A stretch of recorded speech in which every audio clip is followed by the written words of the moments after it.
Seperti yang kita tahu, kalau ada 3 senjata kuno di serial One Piece, dan salah satu senjata yang sudah dikonfirmasi adalah Poseidon, di mana Poseidon ini merupakan senjata penghancur yang tertanam di dalam tubuh seorang putri duyung raksasa, yang bernama Putri Shirahoshi, anak dari Raja Neptunus. Dengan kemampuan itu, Shirahoshi bisa berkomunikasi dan memerintahkan semua Sea King yang ada di seluruh lautan untuk menuruti perintahnya, bahkan untuk menghancurkan pulau sekalipun jika Shirahoshi ingin. Itulah kenapa senjata kuno sering disebut sebagai senjata pemusnah massal. Kemunculan Poseidon ini, pertama kali dikonfirmasi dalam manga One Piece chapter 649, kala itu ketika Nico Robin sedang berbincang dengan Raja Neptunus, seusai kru topi jerami mengalahkan Hody Jones dan berpesta di istana Ryugu.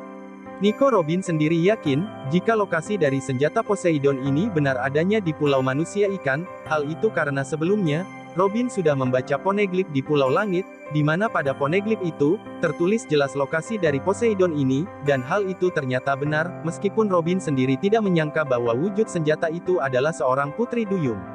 Lalu, pada manga One Piece chapter terbaru, yaitu chapter 1053, kita diperlihatkan Luffy dan kawan-kawan yang berhasil mengalahkan Big Mom dan Kaido. Luffy dan yang lainnya pun menggelar pesta besar-besaran bersama para penduduk Wano Kuni. Banyak hal besar yang terjadi pada chapter 1053 itu, selain kemunculan Admiral Ryokuju, kita juga diperlihatkan sosok identitas sebenarnya dari seorang Tenguyama Hitetsu yang ternyata memiliki nama asli Kozuki Sukiyaki, atau ayah dari Kozuki Oden. Dan bagian paling menarik adalah, saat akhirnya Kozuki Sukiyaki muncul di hadapan Nico Robin dan mereka membahas soal senjata kuno Pluton, dan benar saja, senjata itu ada di Wano Kuni, hal itu bahkan dikonfirmasi oleh Kozuki Sukiyaki. Robin juga mengetahui senjata itu ada di Wano, lantaran dirinya sudah membaca poneglyph yang berada di kerajaan Alabasta, beberapa tahun yang lalu. Jika kita melihat skema pada chapter terungkapnya Poseidon oleh Raja Neptunus, maka dapat dipastikan kalau Kozuki Sukiyaki lah yang akan mengatakan kepada Robin tentang senjata kuno Pluton ini. Dan bisa jadi, kalau senjata Pluton ini adalah cucu dari Kozuki Sukiyaki itu sendiri, atau bisa dikatakan kalau Pluton adalah Kozuki Momonosuke, di mana Momonosuke bersama Zunisa adalah senjata pemusnah massal itu.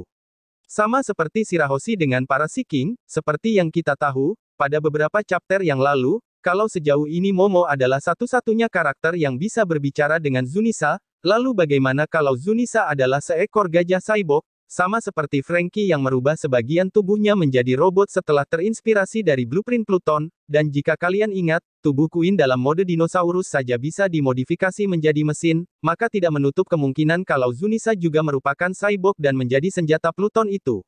Secara tidak langsung, mungkin kita sudah diberikan petunjuk oleh Oda Sensei dari dulu, di mana kita diperlihatkan kemunculan Spandam bersama pedang miliknya yang bisa berubah menjadi gajah. Pada suatu kesempatan, Oda Sensei juga menggambarkan masa kecil Spandam ini yang dekat dengan gajah. Spandam sendiri, merupakan orang yang mendapat banyak hak istimewa dari pemerintah, mulai dari mendapat hak memanggil Buster Call sampai dialah orang yang mendapat perintah langsung dari Gorosei, untuk mengambil blueprint Pluton dari Franky saat di Water 7. Dikatakan juga kalau Zunisa terus berjalan selama ini, lantaran dahulu kala, ia pernah dihukum karena melakukan sebuah kesalahan. Bagaimana kalau kesalahan Zunisa itu adalah menghancurkan abad kekosongan? Atau lebih tepatnya bagaimana jika Zunisa lah yang menghancurkan klan Di atau kerajaan kuno, oleh sebab itu ia dihukum oleh pemilik kekuatan Pluton sebelum Momonosuke.